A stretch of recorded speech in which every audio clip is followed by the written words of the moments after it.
হয় মই আজি আহিলোঁ এই চাবুৱাৰ ওচৰৰে আমাৰ পুখুৰীজানৰ ওচৰৰ চাহ বাগানখনলৈ।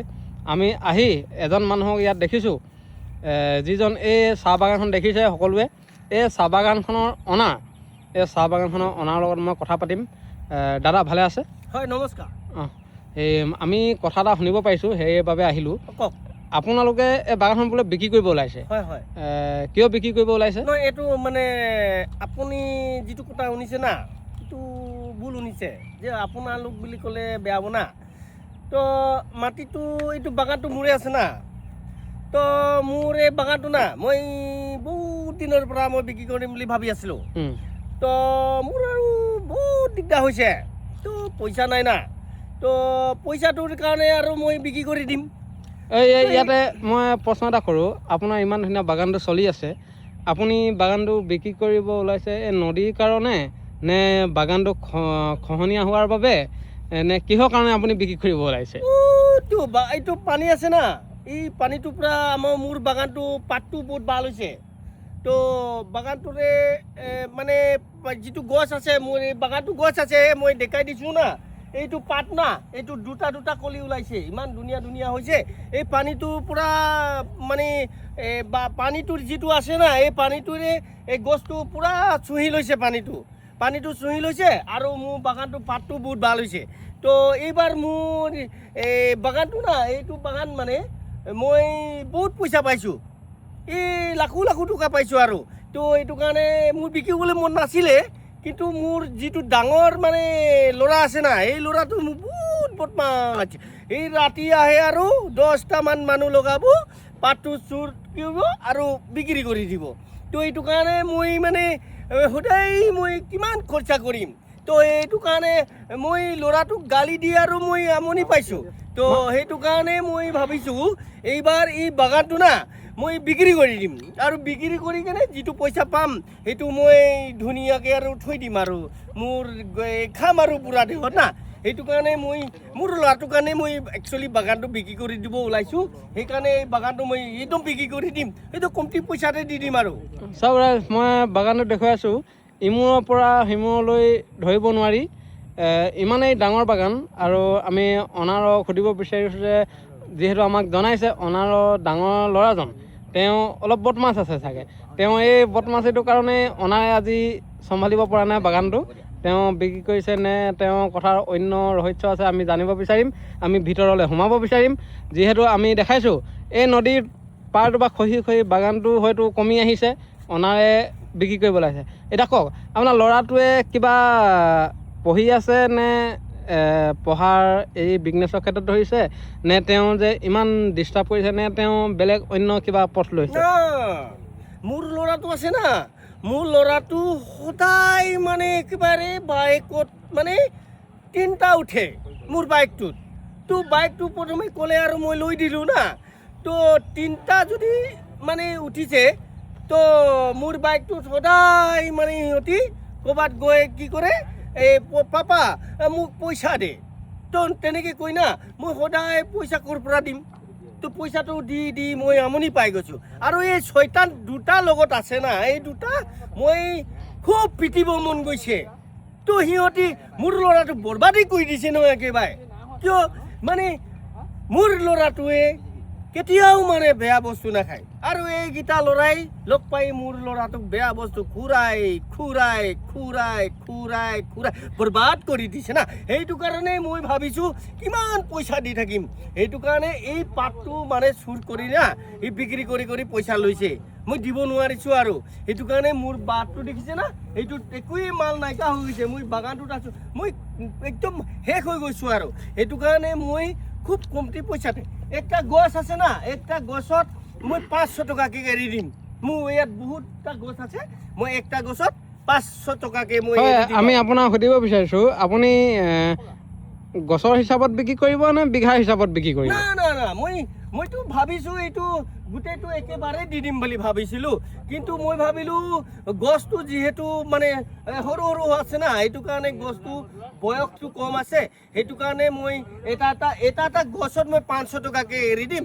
আৰু ইয়াত মোৰ বহুত গছ আছে, আৰু এই ডাঙৰ গছটো দেখিছে না, এইটো এইটো মই দেখাই দিছোঁ এইটো দা এইটো গছটোৰ মানে মই 5,000 মান টকাকে এটা এটা গছ এৰি দিম ঠিক আছে যদি কোনোবাই আৰু ল'ব বিচাৰে না মই গছ সকলোটো গছ মানে চবটা গছ মই বিক্ৰী কৰি দিম আৰু মোক মুঠাই একটা পইচা লাগে আৰু এইটো পইচাই মই মানে ঘৰটো চলিম আৰু কি কৰিম উপায়টো নাই হয় আমি আকৌ কথা পাতিম অনাৰ লগত মই ইতিমধ্যে দেখুৱাই ল'ব বিচাৰিছোঁ এই মাটিটোত যিহেতু এইটো এটা অইল খাট ওৰকবাৰ বহি আছে এই মতে যদি বহি থাকে যিজনে ক্ৰয় কৰিব ক্ৰেতাজনৰো বহুত প্ৰফিট হ'ব বুলি মই ভাবোঁ যিহেতু এটা অইল খাটত তেওঁ মাটিটো কিনি ল'ব কোটি কোটি টকা দিয়ে বা লাখ লাখ টকা দিয়ে তেওঁ হয়তো বহুত লাভ হ'ব এই যিহেতু এই ইমান ডাঙৰ এটা বাগান এই বাগানটোত চাহ বাগিচাটোত তেওঁ এজন অনাৰ হ'ব মালিক হ'ব যিজনে কিনে ইয়াত স্ক্ৰীনশ্বটত মোৰ নাম্বাৰটো দি দিম মোক যোগাযোগ কৰিব মই মালিকৰ লগত কথা পাতি মই বাগানটো দিয়াৰ ব্যৱস্থা কৰিম তেওঁ যিহেতু বিক্ৰী কৰিম বুলি ওলাইছে মই এতিয়া অনাৰজনক এটা কথা সুধিব বিচাৰিছোঁ আমাৰ অনাৰজনে বিঘাত কিমান দিব বা পুলি হিচাপত দিলে কিমান পুলি আছে আপোনাৰ আৰে আপুনি কি কৈ আছে আৰু মই আৰু আপোনাক কৈছোৱে না এইটো গছ আছে না এইটো গুইটো মই দেখাই দিছোঁ এইটো কুমলীয়া আছে এইটো সৰু আছে না এতিয়া বহুত পাত দিব এইটো কাৰণে মই এটা এটা গছত মই 500 টকাকে এৰি দিম আৰু এইটো ডাঙৰ গছ আছে না এইটো কাঠ আছে না কাঠটো চবকিটো লাগে এইটো কাৰণে কাঠটো মই গছটো 10,000কে না 5,000কে মই এৰি দিম টোটেল মই হিচাপ কৰি ৰাখিছোঁ মোৰ ইয়াত নাই কমছে 4 লাখ মান মোৰ গছ আছে তো 4 লাখ গছত আপুনি 500 টকাকে হিচাপ কৰি কৈ দিব আৰু যেহেতু আপুনি ইমান কষ্ট কৰি আহিছে না মোৰ ওচৰত আৰু ভিডিঅ'টো বনাইছে সেইটো কাৰণে মই এইটো আপোনাৰ 300 টকা মানকে মই আপোনাৰ কাৰণে এৰি দিম আৰু গছটো না 8,000 মান না এই 2,000 মান টকাকে মই এৰি দিম আৰু মোক পইচাটো একেলগতে এনেকৈ লাগে না মোক এনেকৈ লাগে আৰু পইচাটো পাই কেনে মই পিছত আৰু আমি খাম আৰু মাটিটো বিকি দিমেই খাটটো না আছে খাটটো আছে আমাৰ এই অইল খাটটো মোৰ যদি সেই মাটিটো তেলো ওলাই যায় না তো সেই তেলটোৰ যিমান পইচা পাম না সেই পইচাটো মই আধা তেওঁ লৈ ল'ব আৰু মই আধা লৈ ল'ম হয় এটা ভাল খবৰ আছে আমাৰ ক্ৰয় কৰাজনৰ কাৰণে তেওঁ জনাইছে যে তেওঁ অলপ কম দামলৈ আহিলে তেওঁ এটা গছত 2,000কে দিব দেখিছে যিহেতু হাজাৰ হাজাৰ গছ আছে ইয়াত হাজাৰ হাজাৰ পুলি আছে এই হাজাৰ হাজাৰ পুলিত হয় তেওঁ প্ৰথমতে 2 টকা বেছিকৈ দিব লাগিব কিন্তু তেওঁ একে বছৰতে হয়তো ইনকমটো হৈ আহিব তেওঁ মই এতিয়া কথা ক'ব বিচাৰোঁ আপুনি একেবাৰে নামজাৰি কৰি দিব নেকি মাটিটো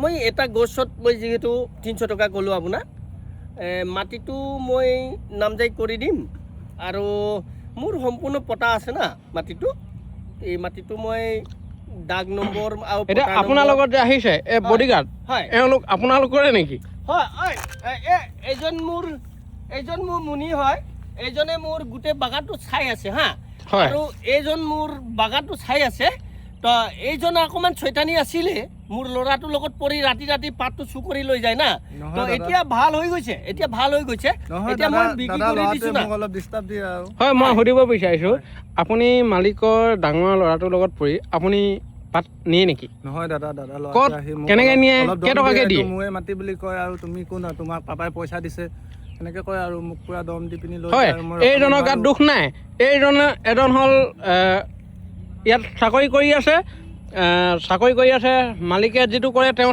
সেইটোৱে কৰিব লাগিব এইজনে যিটো কৰিব সেইটোৱে কৰিব গতিকেলৈ আজি মালিকে কথা দিছে বিক্ৰী কৰিম বুলি আৰু এজন অলপ পলাইছে সেইজন মাজত চাহ গছৰ মাজত এইজন যে আপোনাৰ যি এইজন পলাইছে না এই ল'ৰাজন বহুত বেয়া আছে মোৰ গোটেই ধ্বংস কৰা ল'ৰাজনক এইটোৱে হয় আৰু এই পলাইছে না আপুনি অলপ ভালকে ভিডিঅ' কৰক ইয়াক অলপ ভালকে ভিডিঅ' কৰক তো পলাইছে দেখিছে নাই কি ৰকম ৰাতি আৰু আহি কেনে পাতটো ছিঙিব ন এইটো কাম মই এতিয়া পিটিমেই ভাবিছোঁ তেওঁক দিনতে এতিয়া পাত ছিঙি থকা দেখিছোঁ তেওঁ ফোনত কাণত লগাই তেওঁ ব্যস্ত হৈছে আপোনাৰ নাই মোৰ ল'ৰাটোৰ লগত এতিয়া কথা পাতি আছে কৈছে যে কি তোৰ পাপাই এইটো বাগানটো বিক্ৰী কৰি দিব সেইটো কাৰণে এই মোৰ এতিয়া দেখিছে নহয় ল'ৰাটোৰ লগত কথা পাতি আছে কৈছে তোৰ পাপাই বাগানটো বিক্ৰী কৰি দিব আৰু ৰাতি ৰাতি পাতটো ছিঙিবলৈ নোৱাৰোঁ আৰু কেনেকৈ আমি চলিম সেইটো কথা কৈ আছে দেখিছে হয় এইটো তেওঁ বহুত এটা অভদ্ৰ ল'ৰা, তেওঁ বহুত বেয়া কাম কৰিছে। তেওঁক মই জুম কৰি দিছোঁ, তেওঁ মিচিকে হাঁহিতে আমি গম পাইছোঁ যে তেওঁ হাঁহিটোৱেই তেওঁ বদমাছ। গতিকেলৈ আমি মালিকক ইয়াৰ উচিত এটা তদন্ত দিবলৈ কৈছোঁ। মালিকে যিটো পদক্ষেপ ল'ব গৈছে এইটো ভাল কৰিছে, যিহেতু এজন ভাল অনাৰৰ হাতত যদি মাটিটো গতাই দিয়ে, চাহ পুলিকেইটা গতাই দিয়ে, অসমখন চাহ নগৰী হৈ আহিব, চাবুৱাখনৰ এটা নাম থাকিব। ধন্যবাদ। আমি নেক্সট খণ্ডলৈ আহিম। নেক্সট খণ্ডত আমি গোটেইটো বিৱৰণী ক'ম। যিজনে ক্ৰয় কৰিব তেওঁলোকে যোগাযোগ কৰক। স্ক্ৰীনত আমাৰ নম্বৰটো আৰু লোকেশ্যনটো দি দিয়া হ'ব। লোকেশ্যনটো লৈ ইয়াত ভাল পৰিৱেশ এটা পাব, যিহেতু ওচৰতে আমাৰ অৰুণাচলৰ পৰা যিটো পৰশুৰাম কুণ্ডৰ লগত একেখন নদীয়ে আমাৰ বৈ গৈছে। ইয়াতে যোনে গা ধুব তেওঁ মংগলময় হ'ব, যিহেতু আগতে আমাক কৈ আহিছে যে পৰশুৰাম কুণ্ডত গা ধুলে বোলে পাপ খণ্ডন হয়। সেই পাপ খণ্ডনো ইয়াত খণ্ডন হ'ব, একেখনেই নদী। এতিয়া দেখিছোঁ আমি ইফালে ধেমাজি, লখিমপুৰ বুট লৈও যাব পাৰিব। ধন্যবাদ। জয় আই অসম।